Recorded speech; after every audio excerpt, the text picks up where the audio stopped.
n'okusobola basobole okujja basangewo ensi naye nja kukinyonyola kushaza mwembize mwina mukulu Lusolwa chairman wa Kayunga Fefe Kaserbogo Muhammad namulabye ng'ali ku muguwa naye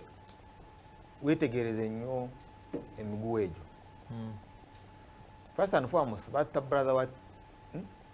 wa Tinyefuza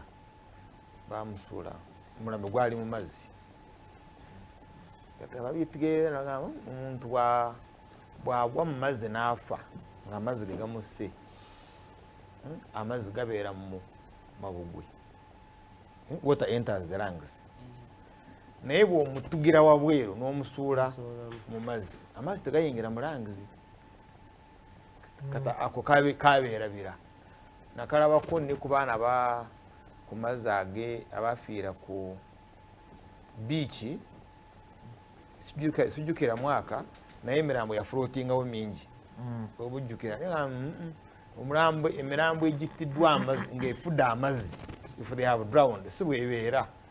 ezimba n'okuzimba because emira amazzi ezimba ate neyuza n'engoye now genda ogoberere hangmen bwebanga bagenda kuwanika abantu kalaba kyemuyita kalaba size y'omuguwa because omuguwa bwe gubeera omutono gukutemako omutwe if it is kaba katono kayingira mu bode kusinziira height gy'olimu n'engeri gy'okikoze n'obuzito bwo gukutemako omutwe and indeed gwatemako omutwe brother wa Saddam Hussein you remember gobayitanga chemical ali gwamutemako omutwe naye bw'otulina gwa Saddam Hussein omugwa gwali munene almost the size of my arm now bw'otunuulira ono omugwa mutono si bwe kiri ekyo kimu ekyokubiri ebiseera ebingi abeetuga ku muguwa ku miti abaako kyalinnyako n'akisamba kati n'asobola okubeera ng'akola ki ng'aswinginga naye bw'obanga muti kati olina okwetegereza n'ekiti kino kyaliko osobola okukirinnya n'ogenda ku tabi the branch ku branch eyo ate n'osiba then n'obuuka and then you swing you because bw'olaba height gy'alina ne weight gy'alina n'otunuulira ne size y'omuguwa omuguwa gwandibadde guyingira mu bulago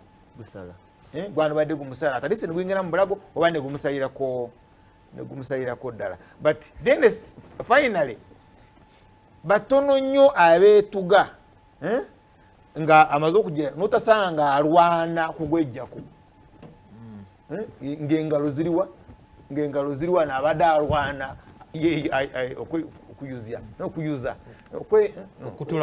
okwetaasa kati gye mutera okubagamba nti ekyo nakyo kiri scientific yabadde namulema amagulu tasobola kulinnya osanga ekitiko yalinnyiddwa ebiyinja bantu badosangako naye nagamba ono kiwaana nga kiwaana waliwo olukwe is that a conspiracy? Tuga Buganda mainly leaders tuwana ono nenkutunuulira naye wali nga tebanakuyitawo wiiki ne baba bebakuba nga bali mu nnimiro amasasi now you need to go and look kola analysis leaders ba wano engeri gye bafa it's extremely very scientific now kati eno sigino bw'obanga ogirabye nga sigino gitwale serious because kiki kyekulaga what is it showing you bw'obanga waliwo amutuze then amutuze abalaki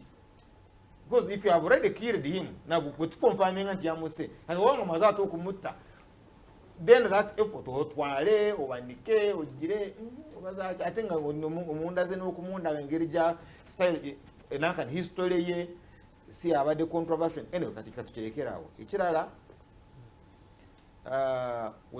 oyogedde ku mukulu lumino nga doctor wa covid abawa amagezi bozi cabinet yemugamba nti yabavubi mukulu Museveni